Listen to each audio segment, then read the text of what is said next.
Hello all, welcome to my YouTube channel learn computer with RCS। Python fundamental की इस video series में आज हम कंटिन्यू जंप स्टेटमेंट के बारे में पढ़ेंगे। अपने प्रीवियस वीडियो में मैंने आपको ब्रेक जंप स्टेटमेंट की पूरी कंप्लीट डिटेल बताई थी। आई होप आपने मेरा वीडियोस देख लिया होगा। अगर आपने वीडियोस अभी तक नहीं देखा है तो उस वीडियो का लिंक आपको डिस्क्रिप्शन में मिल जाएगा, आप उसे ज़रूर देख लें ताकि आप ब्रेक जंप स्टेटमेंट की वर्किंग को समझ लें। चलिए स्टार्ट करते हैं आज के वीडियो को। But before starting the video, अगर आप इस चैनल में नए हैं तो आप चैनल को सब्सक्राइब कर लें और नोटिफिकेशन के लिए बेल आइकन को भी प्रेस कर लें ताकि आपको आने वाली वीडियोस की इन्फॉर्मेशन मिल जाए। So let's start our topic, the continue statement in Python. Okay, तो जैसा हमने प्रीवियस वीडियो में बताया था कि ब्रेक स्टेटमेंट क्या करता है, किसी भी लूप को क्या करता है, टर्मिनेट करने में मदद करता है, चाहे वो फॉर लूप के साथ लगा हो चाहे व्हाइल लूप के साथ लगा हो।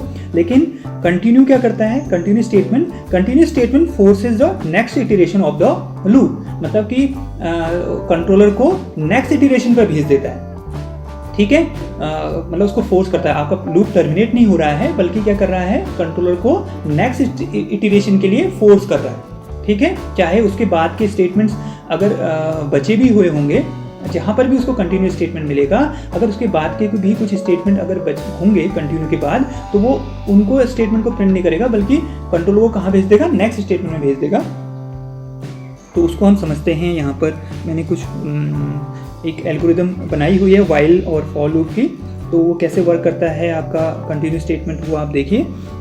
व्हाइल के साथ क्या लगता है, टेस्ट कंडीशन लगती है। ठीक है, ये कंप्लीट क्या हो गया, आपका व्हाइल की बॉडी मानी जाएगी। इसमें व्हाइल लूप जो है स्टेटमेंट 1, स्टेटमेंट 2 और स्टेटमेंट 3 को रिपीट करता रहेगा according to the test condition. But आप बीच में देखेंगे कि क्या लगा हुआ है, एक इफ कंडीशन लगी हुई है, और इफ कंडीशन अगर ट्रू होती है तो उसके बाद क्या लगा हुआ है, कंटिन्यू जंप स्टेटमेंट लगा हुआ है। ठीक है, तो अब क्या होगा कि जैसे ही सपोज किसी वैल्यू के लिए आपकी ये कंडीशन क्या हो जाती है, ट्रू हो जाती है, तो कहने का मतलब स्टेटमेंट 1 प्रिंट हुआ। स्टेटमेंट 1 प्रिंट होने के बाद इफ स्टेटमेंट पर आया और कंडीशन क्या हो गई, आपकी ट्रू हो गई, तो आपका कंट्रोलर कंटिन्यू हो जाएगा नेक्स्ट टेस्ट कंडीशन के लिए। स्टेटमेंट 2 और स्टेटमेंट 3 उस केस में प्रिंट नहीं होंगे। तो क्या कर रहा है, जहां पर भी आपका कंटिन्यू स्टेटमेंट मिल रहा है वहां पर वो क्या कर दे रहा है, कंट्रोलर को नेक्स्ट इटरेशन के लिए भेज दे रहा है। ठीक है, तो आपका इस ढंग से आपका कंटिन्यू स्टेटमेंट वर्क कर रहा है। और जब आपका एक टेस्ट कंडीशन पूरी कंप्लीट हो जाएंगी उसके बाद ही फिर वो क्या होगा, 4 और 5 प्रिंट होगा।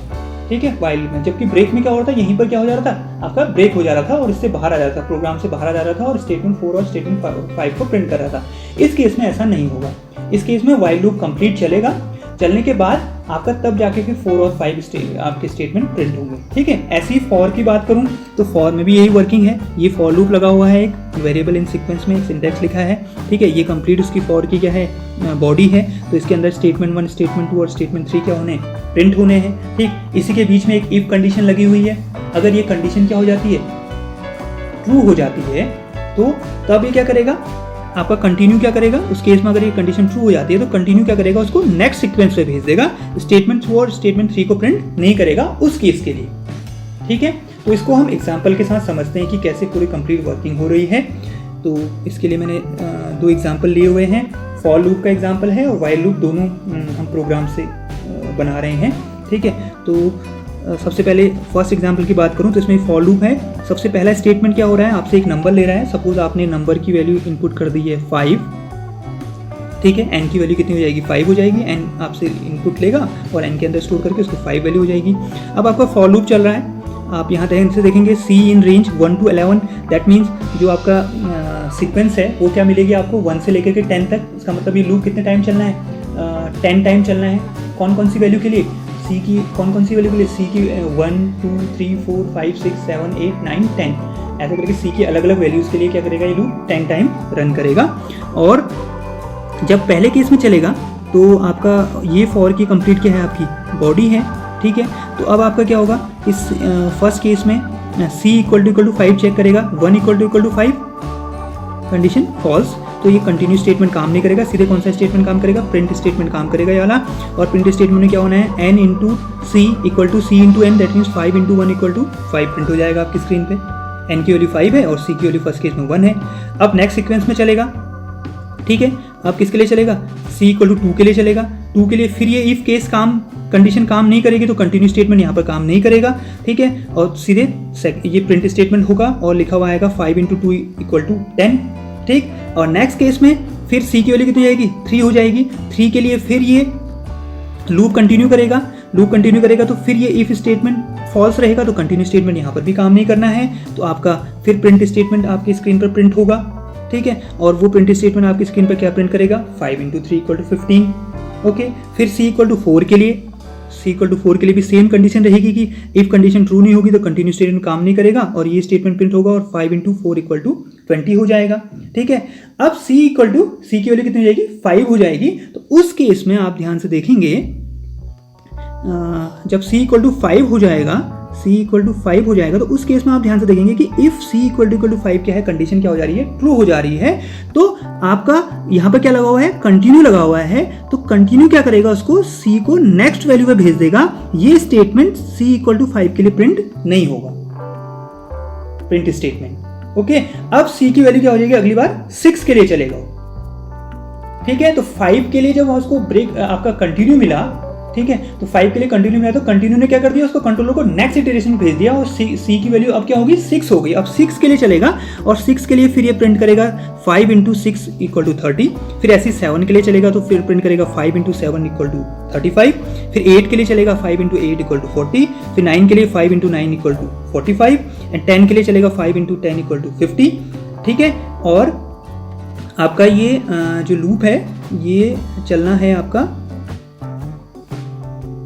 1 से लेके 11 तक, ठीक है। तो 1 से लेके 11 का मतलब कि n-1 तक चलता है, तो 10 तक ही चलेगा ये, ठीक। तो इस ढंग से आपकी स्क्रीन पे ये क्या हो जाएगा, प्रिंट हो जाएगा आपका आउटपुट, ठीक है। तो कौन सी वैल्यू के लिए प्रिंट नहीं हुआ, c = 5 के लिए क्यों प्रिंट नहीं हुआ, क्योंकि कंडीशन वहाँ पर ट्रू हो गई और कंटिन्यूस ने उसको कहाँ भेज दिया, नेक्स्ट इटरेशन में भेज दिया।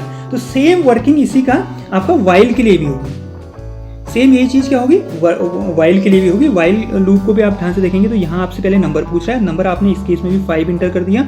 c की इनिशियल वैल्यू 0 है और कब तक चलना है, c > 11। c > 11 का मतलब 0 > 11, सॉरी, 0 > 11 का मतलब कितने टाइम चलेगा, 0 1 2, कब कब ये कंडीशन ट्रू होगी, 0 के लिए ट्रू होगी, 1 के लिए ट्रू होगी, 2 के लिए, 3 के लिए, 4 के लिए, 5 के लिए, 6 के लिए, 7 के लिए, 8 के लिए, 9 के लिए और 10 के लिए ही ट्रू होगी, ठीक है।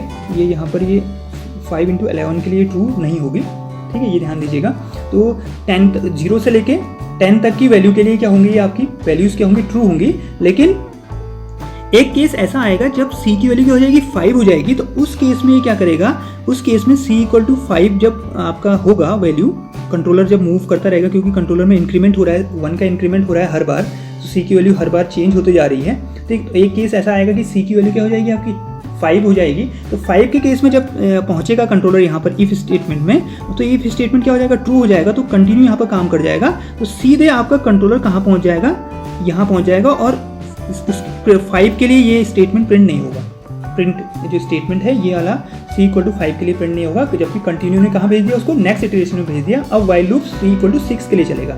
तो दोनों केस में आपका आउटपुट सेम ही आएगा, चाहे आप फॉर लूप की मदद से इस प्रोग्राम को बनाएं, चाहे आप वाइल लूप की मदद से इस प्रोग्राम को बनाएं। तो कंटिन्यू स्टेटमेंट इस ढंग से वर्क कर रहा है, ठीक है। कहने का मतलब कि आपके कंट्रोलर को नेक्स्ट इटरेशन में भेज दे रहा है अगर कहीं पर कंटिन्यू आपको मिल रहा है तो, ठीक है। तो इस ढंग से वर्क करता है आपका कंटिन्यू स्टेटमेंट। कैसा लगा आपको ये वीडियो, आप कमेंट सेक्शन के माध्यम से कमेंट करके मुझे बता सकते हैं। और आपकी कोई क्वेरी है तो क्वेरी को भी मुझे कमेंट सेक्शन के माध्यम से बता सकते हैं। आई होप आपको ये वीडियो पसंद आया होगा।